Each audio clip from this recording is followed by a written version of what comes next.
You know, throughout my years of studying human nature, both in the East and the West, I've observed certain patterns in people. Patterns that repeat themselves across cultures, across generations, across all walks of life. And while I hesitate to speak in absolutes because life is far too fluid and mysterious for rigid categorizations, there are indeed certain types of personalities that one must approach with great caution. Not out of judgment, mind you, but out of wisdom, out of a clear understanding of human psychology and the games people play, often without even knowing they're playing them. Now, when I speak of not trusting these personality types, I don't mean you should treat them with hostility or contempt. What I mean is that you must see them clearly, without illusion, without the naive hope that they will suddenly become something other than what they are. You must understand their nature, just as you would understand the nature of a scorpion or a snake. The scorpion stings not because it is evil, but because it is a scorpion. And to trust a scorpion not to sting you is not compassion, it is foolishness. So let us examine these 7 types. And as I describe them, you may recognize people in your own life. You may even recognize aspects of yourself. For we all contain multitudes, and we all play these roles at various times. The question is whether we're conscious of it, whether we're trapped in these patterns, or whether we can see them and move beyond them. The first personality type you must not trust is what I call the perpetual victim. This is the person for whom nothing is ever their fault. Everything that happens to them is the result of external circumstances, other people's cruelty, bad luck, or cosmic injustice. They have an explanation for every failure, every disappointment, every broken relationship, and in every explanation they are blameless. Now, life does indeed bring genuine suffering. We all experience loss, hardship, betrayal. This is the nature of existence in a world of change and impermanence. But the perpetual victim has turned suffering into an identity. They wear their wounds like badges of honor. They've constructed their entire sense of self around being wronged, being misunderstood, being unfairly treated. And here's why you cannot trust such a person. They will eventually cast you in the role of oppressor. It's inevitable, because their psychology requires an enemy, a source of their suffering. At first, you may be the savior, the one who understands them, the one who will finally treat them right. But given enough time, you will do something perhaps quite innocuous that they will interpret as betrayal or abandonment. And suddenly, you will become just another person who hurt them, just another chapter in their endless story of victimization. The perpetual victim cannot take responsibility, and a person who cannot take responsibility cannot be trusted. Why? Because they cannot see their own role in creating their circumstances. They cannot see how their own patterns, their own choices, their own interpretations contribute to their suffering. And if they cannot see their part in past difficulties, how can you trust them to behave differently in the future? Moreover, the perpetual victim will drain you. They will take your energy, your compassion, your resources, and it will never be enough. Because what they're really seeking is not help, but validation of their victim identity. They don't want solutions. Solutions would threaten their identity. What they want is someone to agree with them that the world is cruel and they are its innocent target. I remember speaking with a man once who told me he had been betrayed by every friend he'd ever had, cheated by every business partner, abandoned by every woman he'd loved, and as he told me this, he seemed almost proud of it, as if his life of betrayals proved something about his noble character struggling in an ignoble world. I asked him, in all these betrayals, did you never once consider your own part in attracting or creating these situations? He looked at me as if I had slapped him. The question was unbearable to him, because it threatened the very foundation of his identity. The second type is the chronic manipulator. This type is harder to identify at first because manipulators are often charming and skilled at reading people. They don't use direct force but rely on emotional pressure, guilt, and the desire to be liked or needed. For them, relationships are games to be won. Every interaction is a move to gain some advantage, often so habitual they don't even realize they're doing it. To recognize a manipulator, pay attention to how you feel around them. Do you often feel guilty or pressured to help? Do you end up doing things you didn't want to? Manipulators know which emotional buttons to push. They might guilt you with lines like, "Don't worry about me, I'll be fine alone," or remind you of favors they've done to make you comply. You can't trust a manipulator because their relationships are built on hidden agendas. Their kindness always comes with strings attached, and every favor carries an unseen price. I once knew a woman who could make you feel grateful just for helping her.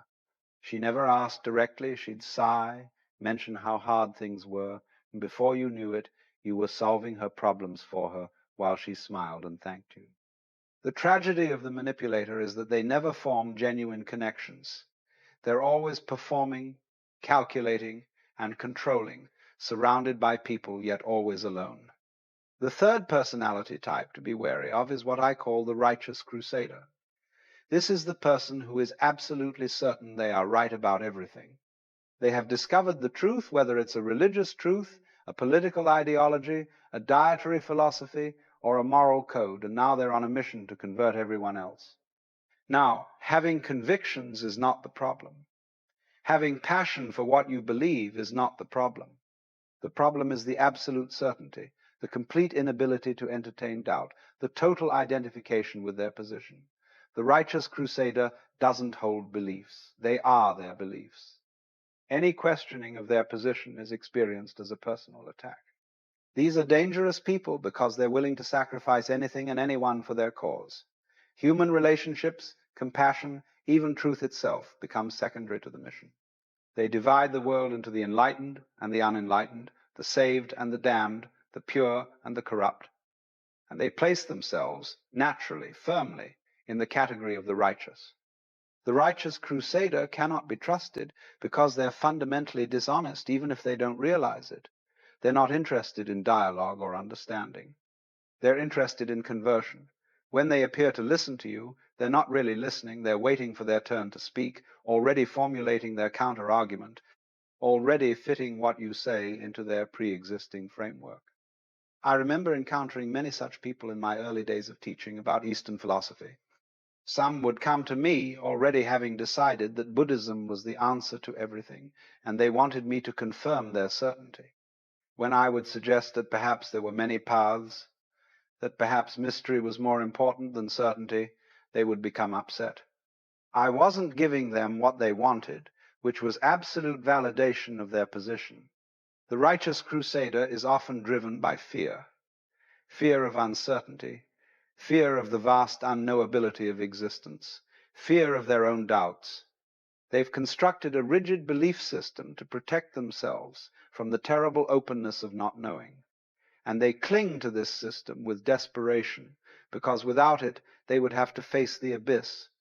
You cannot trust them, because they will eventually demand that you conform to their beliefs. There will come a point where your friendship, your relationship, your value in their eyes becomes conditional on your agreement with their worldview. And if you don't agree, you become the enemy, the obstacle to truth, the person leading others astray. The fourth type is the chronic liar. This one seems obvious, but it's often more subtle than it appears. Chronic liars aren't just people who tell blatant falsehoods. They're those for whom truth holds no real value. Reality to them is whatever serves their purpose in the moment. They don't lie about everything. Often they tell enough truth to make their lies believable. That's what makes them dangerous.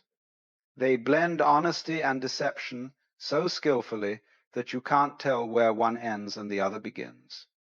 What separates them from someone who lies occasionally is their lack of connection to truth as a principle. They feel no guilt or discomfort when twisting reality. Lying becomes second nature, and over time, they may even start believing their own fabrications. You can't trust a chronic liar because their words have no stable foundation. Their identity shifts constantly, like a chameleon adapting to its surroundings. Without truth, there's no real self, and no real relationship. All that's left is a performance, a shifting mask you can never see behind. The fifth personality type is the user. This is the person who sees others purely as instruments for their own purposes. They're friendly when they need something, distant or disappearing when they don't. Their affection is transactional. Their loyalty lasts exactly as long as you're useful to them. Now, all relationships involve some degree of mutual benefit. This is natural and not problematic in itself. We help each other, we support each other, we exchange value. But the user takes this to an extreme. They have no genuine interest in you as a person. They don't care about your well-being, your growth, your happiness, except insofar as these things might affect their ability to use you. The user is often quite skilled at making you feel special. When they need you, they can be incredibly attentive, complimentary, engaging. They know how to make you feel valued and important. But notice what happens when they've gotten what they wanted from you, or when you're no longer in a position to provide them with something they need. Suddenly, they're unavailable. Your messages go unanswered. They're always too busy to meet. And if you do encounter them, they're polite but distant, their eyes already scanning the room for someone more useful. I remember a fellow I knew years ago who had an extraordinary network of connections. He seemed to know everyone, and everyone seemed to like him. But I noticed a pattern. He would attach himself to people who were successful or influential, cultivate their friendship intensively for a period, extract whatever benefit he could, introductions, opportunities, resources, and then move on to the next target. Those he'd used would later speak of him with a puzzled sense of hurt, unable to quite articulate what had happened, but feeling somehow diminished by the encounter. You cannot trust a user because their regard for you is entirely conditional. The moment you cease to be useful through a change in your circumstances, their circumstances, or simply because they've exhausted your utility, you will be discarded. And they will feel no guilt about this, because to them, this is simply how relationships work. People are resources to be exploited, not souls to be cherished. The user represents a profound poverty of spirit. They move through life taking, consuming, extracting, but never truly connecting. They accumulate contacts but have no friends. They may achieve material success, but they live in a desert of their own making, surrounded by people but utterly alone. The sixth type is the envious destroyer, the person who cannot bear others' success or happiness. If they can't have what you have, they'd rather see it ruined. Envy isn't about wanting to possess, it's about wanting to destroy. This type often hides behind concern or honest criticism. They'll point out flaws, predict failure, or downplay your success, claiming they're just being realistic. But after spending time with them, you don't feel supported. You feel smaller, doubtful, drained. The envious destroyer is most dangerous when close to you, because their envy is often unconscious. They may believe they care, but beneath it lies a wish that you'd fail or fall. I once knew a man whose friend always created crises right after his successes, demanding attention and pulling him back down. It took years for him to see that his friend couldn't stand being outshined. You can't trust the envious destroyer because your light wounds them, and wounded people often wound others in return. The seventh and final type is what I call the chaos merchant. This is the person who seems to attract drama and crisis wherever they go. Their life is always in turmoil. There's always an emergency, always a disaster, always some terrible situation unfolding. And somehow they always manage to pull others into their chaos. Now, some people genuinely experience difficult circumstances. Life can be hard, and sometimes people face genuine crises through no fault of their own. But the chaos merchant is different. For them, chaos is not an occasional visitor, it's a permanent resident. It's their natural state, their comfort zone, perhaps even their identity.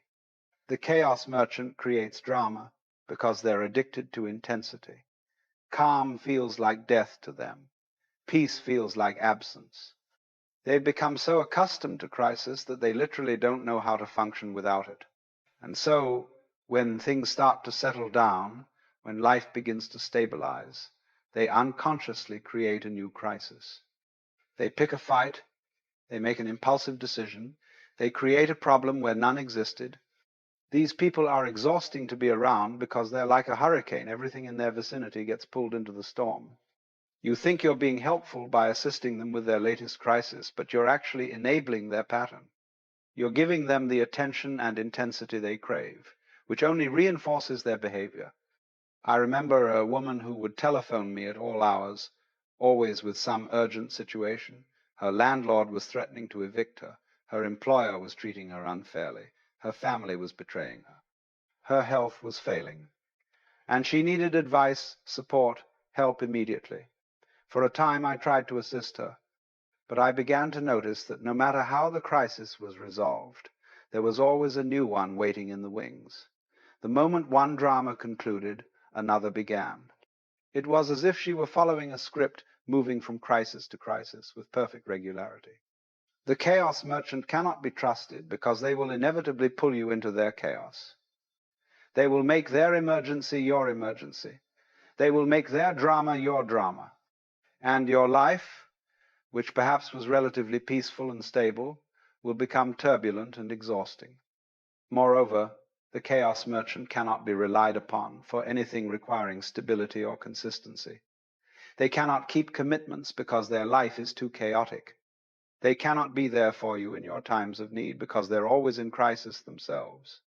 The relationship becomes entirely one-sided, with you constantly giving and them constantly taking. In the end, the question is not whether these personality types exist. Clearly they do. The question is whether we have the wisdom to recognize